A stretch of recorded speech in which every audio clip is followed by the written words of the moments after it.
안녕하세요. 말씀 묵상의 이광재 목사입니다. 하나님께서 애굽으로 내려간 남은 자들에 대해서 분명히 그들이 우상을 섬기고 하나님 말씀 가운데 하나님의 경고를 듣지 않았을 때 그들에게 하나님께서 무서운 심판을 내리겠다고 말씀하셨습니다. 예레미야를 통한 이 무서운 경고는 이전에 바벨론이 가나안 땅에 있을 때 참으로 그 땅을 황폐하게 만들었던 그런 일들이 다시 일어날 것이라는 무서운 경고의 메시지였습니다. 저희들 생각 같았으면 이런 메시지 속에 이스라엘 백성들은 회개하고 돌이킬 것 같은데 오늘 말씀을 보니까요, 참으로 저희들이 생각했던 거하고 완전히 다른 정말 가관도 아닌 참 이상한 일이 벌어지고 있습니다. 오늘 말씀을 통해서 하나님께서 저희들에게 또 말씀하시고자 하는 또 그 소중한 메시지에 귀를 기울이고요, 저희들 삶 속에서 또 하나님이 원하시는 메시지를 듣는 그런 시간 갖도록 하겠습니다. 제가 기도하고 시작하겠습니다.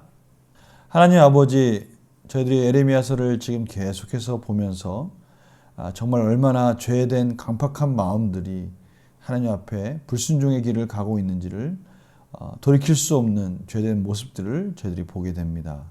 예수 그리스도의 놀라운 은혜를 새삼 깨달으며 정말 하나님 은혜를 구할 수밖에 없는 저희의 연약함을 내려놓습니다. 오늘도 말씀하여 주시고 가르쳐 주시고 성령님께서 조명하여 주셔서 하나님의 지혜와 총명함 속에서 더욱더 하나님의 뜻을 알아가는 것으로 채워 주시옵소서. 감사드리며 예수님의 이름으로 기도드립니다. 아멘. 내가 예루살렘을 벌한 것 같이 애굽 땅에 사는 자들을 칼과 기근과 전염병으로 벌하리니 애굽 땅에 들어가서 거기에 머물러 살려는 유다의 남은 자 중에 피하거나 살아남아 소원대로 돌아와서 살고자 하여 유다 땅에 돌아올 자가 없을 것이라. 도망치는 자들 외에는 돌아올 자가 없으리라 하셨느니라. 그리하여 자기 아내들이 다른 신들에게 분향하는 줄을 아는 모든 남자와 곁에 섰던 모든 여인 곧 애굽 땅 바드로스에 사는 모든 백성의 큰 무리가 예레미야에게 대답하여 이르되, 내가 여호와의 이름으로 우리에게 하는 말을 우리가 듣지 아니하고 우리 입에서 낸 모든 말을 반드시 실행하여 우리가 본래 하던 것 곧 우리와 우리 선조와 우리 왕들과 우리 고관들이 유다 성읍들과 예루살렘 거리에서 하던 대로 하늘의 여왕에게 분향하고 그 앞에 전제를 드리리라. 그때에는 우리가 먹을 것이 풍부하여 복을 받고 재난을 당하지 아니하였더니 우리가 하늘의 여왕에게 분향하고 그 앞에 전제드리던 것을 패한 후부터는 모든 것이 궁핍하고 칼과 기근의 멸망을 당하였느니라 하며, 여인들은 이르되 우리가 하늘의 여왕에게 분향하고 그 앞에 전제를 드릴 때에 어찌 우리 남편의 허락이 없이 그의 형상 같은 과자를 만들어 놓고 전제를 드렸느냐 하는지라. 예레미야가 남녀 모든 무리 곧 이 말로 대답하는 모든 백성에 일러 이르되, 너희가 너희 선조와 너희 왕들과 고관들과 유다 땅 백성이 유다 성읍들과 예루살렘 거리에서 분향한 일을 여호와께서 기억하셨고 그의 마음에 떠오른 것이 아닌가. 여호와께서 너희 악행과 가증한 행위를 더 참을 수 없으셨으므로 너희 땅이 오늘과 같이 황폐하며 놀램과 저주거리가 되어 주민이 없게 되었나니, 너희가 분향하여 여호와께 범죄하였으며 여호와의 목소리를 순종하지 아니하고 여호와의 율법과 법규와 여러 증거대로 행하지 아니하였으므로 이 재난이 오늘과 같이 너에게 일어났느니라. 아멘.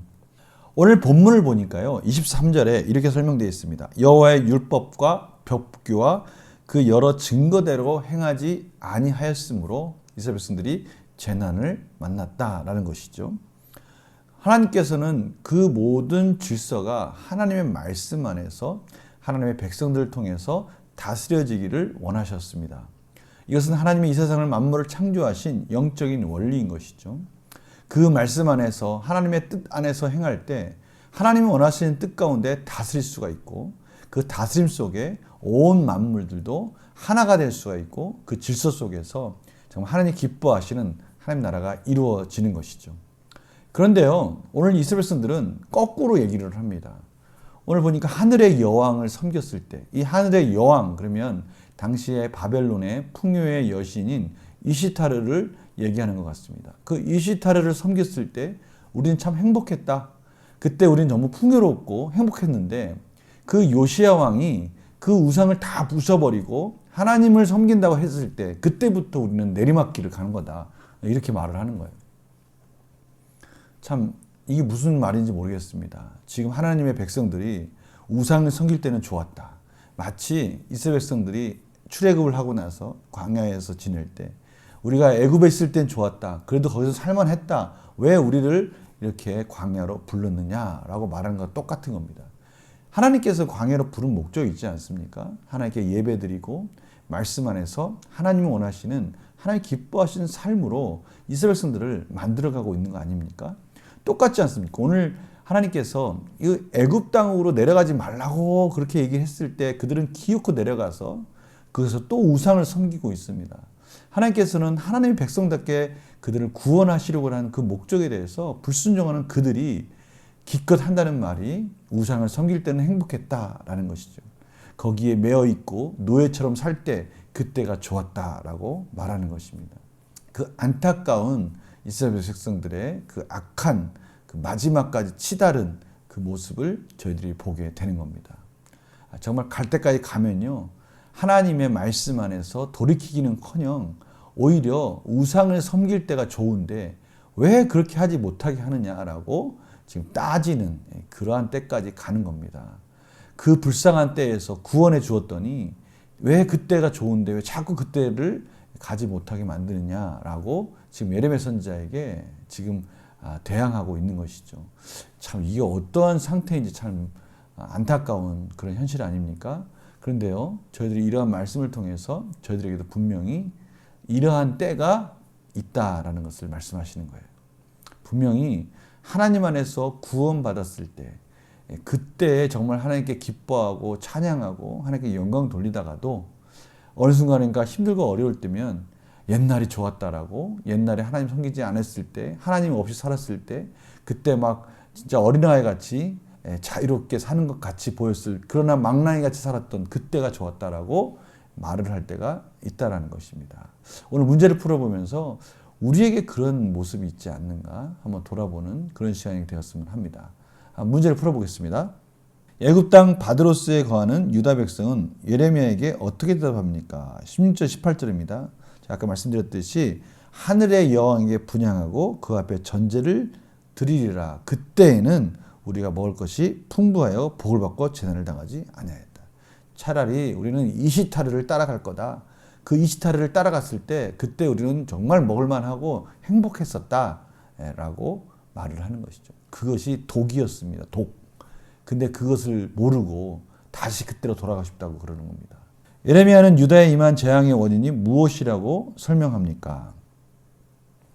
이러한 재앙의 원인은 하나님 말씀에 불순종하고 하나님 원하신 뜻 가운데 가지 않았기 때문이라고 말하고 있습니다. 21절, 23절에 보면 있습니다. 22절 볼까요? 너의 악행과 가증한 행위를 더 참을 수 없으셨으므로 너희 땅이 오늘과 같이 황폐하며 놀램과 저주거리가 되었다. 이 현실이 왜 일어났느냐? 너희들이 악행 때문에 그런 것이지 너희들이 지금 이시타르를 섬기지 못하게 해서 그래서 이렇게 된 것이 절대 아니다라고 지금 하나님께서 정확하게 현실을 좀 깨우치라고 말씀하고 계십니다. 참으로 이런 부분에 대해서 우리의 이 어리석음이 진짜 어디까지 갈지 참으로 오늘 말씀을 통해서 보여주고 계십니다. 연구와 묵상 진을 보겠습니다. 유다 백성은 왜 자신들의 죄로 임한 재앙을 하늘의 여왕을 섬기지 않은 결과라고 말합니까? 간단합니다. 이들의 포커스는 이들의 중심은 오직 그들의 삶 속에서 누리는 풍요로움과 쾌락에만 맞춰져 있기 때문입니다. 이스라엘 백성들이 광야에 가서 그들이 참으로 힘들고 어려울 때가 되니까 그래도 노예로 있을 때는 그때는 이렇게 힘들지 않았다라고 생각하면서 다시 애굽으로 가자라고 말하는 것과 똑같은 것이죠. 참으로 얼마나 어리석은 겁니까? 노예로 있느니 차라리 자유인으로서 하루를 사는 게 더 행복한 삶 아닙니까? 노예에서 온갖 핍박 속에서 있을 때 그들은 하나님께 부르짖었습니다. 하나님은 그러한 부르짖음 가운데 응답하셔서 구원하여서 하나님께 예배드리는 자유인으로 그들을 불렀는데 다시 노예로 가겠다는 겁니다. 지금 이스라엘 백성들은 그 모든 중심과 모든 삶의 그런 모습 속에서 가장 행복한 때는 언제냐? 잘 먹고 잘 살 때라는 겁니다. 다른 건 필요 없다는 겁니다. 잘 먹고 잘 사는 게 최고라는 것이죠. 이런 어리석은 말을 지금 이스라엘 백성들이 하고 있는 겁니다. 저희들은 참으로 이런 부분에 있어서 참으로 깨달아야 될 것이 있습니다. 중요한 메시지가 있어요. 느낀 점 볼까요? 눈에 보이는 번영 앞에서 순종을 포기하는 유다 백성을 보며 무엇을 느낍니까? 바로 이겁니다. 이스라엘 백성들은요, 애굽으로 내려가지 말라고 하나님께서 분명히 말씀하셨어요. 근데 그들은 눈으로 딱 보니까 애굽, 그 이집트 제국이 너무나 잘 살고 있고 거기만 가면 행복할 것 같으니까 그리 간 거 아닙니까? 또 그리로 가서 지금 자연스럽게 우상을 섬기는 문화 속에서 그들이 예전에 그 풍요롭게 살던 그때를 가만히 생각해 보니까 그때도 우상을 섬겼던 때라는 겁니다. 그러면서 그때를 그리워하는 거예요. 이거 얼마나 어리석은 모습입니까? 그저 눈에 보이는 것, 잘 먹고 잘 사는 것이 이들의 인생에 있어서 최고의 가치였던 겁니다. 이것이 세속적인 유혹 속에서 우리를 얽어매는, 우리를 노예로 만드는 이 사단의 전략인 것이죠. 하나님의 백성들은 이런 물질적인 것에 얽매이는 노예로부터 자유함을 주셨습니다. 하나님께서는 이스라엘 백성들을 구원하시고 나서 야, 그렇게 무엇을 먹을까, 무엇을 입을까를 걱정하는 이방인들의 삶이 아닌 거야. 인생의 최고의 가치는 거기에 있는 것이 아니라 하나님의 말씀, 하나님의 율법, 하나님의 법규, 하나님이 보여주신 증거를 따라가는 삶이 가장 행복한 삶이고 그것이 소망 있는 삶이야. 그것이 자유인의 삶이야 라고 말씀하고 있는데 이스라엘 백성들은 그러한 자유가 아니라 다시 물질에 얽매이고요. 무엇을 먹을까, 무엇을 입을까에 전전긍긍하는 그런 노예의 삶으로 다시 전락해버린 그런 비참한 모습을 지금 보여주고 있는 것입니다. 그런데 저희들의 삶이 혹시 그렇게 얽매이고 있지 않는가? 무엇을 먹을까, 무엇을 입을까? 이 세상 세속적인 어떤 물질적인 것 가운데 얽매여서 하나님 기뻐하시는 의의 길을 가는 것을 주저하고 있지는 않은가? 바로 거기에 대한 강한 도전을 지금 하나님께서 하시고 계시는 거예요. 거기에 묶이는 순간 저희들은 하나님의 뜻하신 삶을 자유롭게 살 수 없는 자들이 되는 것입니다. 결단과 적용 볼까요? 지금 내 삶에 닥친 긴박한 현실은 무엇입니까? 삶의 문제를 하나님의 뜻에 순종함으로 해결하기 위해서 무엇을 결단하겠습니까? 지금 우리의 삶에 어떤 문제가 봉착되어 있는지 저는 잘 알지 못합니다. 성도님들 삶 속에 어떤 문제가 있습니까? 중요한 키워드, 중요한 키포인트를 오늘 하나님께서 말씀 가운데 가르쳐주고 계십니다. 그것은 눈에 보이는 것, 물질을 쫓아가면 망한다. 그겁니다. 비록 힘들고 어렵지만 하나님이 기뻐하신 일을 선택하고 그 길이 참으로 외롭고 어떻게 보면은 물질을 포기해야 하는, 아니 어떻게 보면은 그것을 하나님의 길을 선택했을 때 막대한 손해가 있을지언정 하나님의 기뻐하시는 길을 갈 때 거기서 진정한 자유와 소망과 하나님의 증거를 발견할 수 있다고 오늘 말씀하시는 것입니다. 오늘 이 메시지 우리 소중히 여기시면서 하나님의 증거를 찾아가며 그 증거 가운데 놀라운 은혜를 경험하는 성도들의 복된 삶이 되기를 간절히 축원합니다. 제가 기도 마치겠습니다. 하나님, 오늘 하나님께서 무엇을 선택할 것인가 그 기준을 가르쳐 주셨습니다. 물질과 세속적인 것에 얽매였던 저희들을 구원하여 주셨는데 우리가 다시 그것을 바라보고 있다면 이제 결단하게 하여 주셔서 하나님 원하시는 의의 길로 갈 수 있도록 인도하여 주시옵소서. 말씀이 소망이고 하나님의 증거를 발견하는 저희들의 복된 삶이 되게 하여 주시옵소서. 감사드리며 예수님의 이름으로 기도드립니다. 아멘.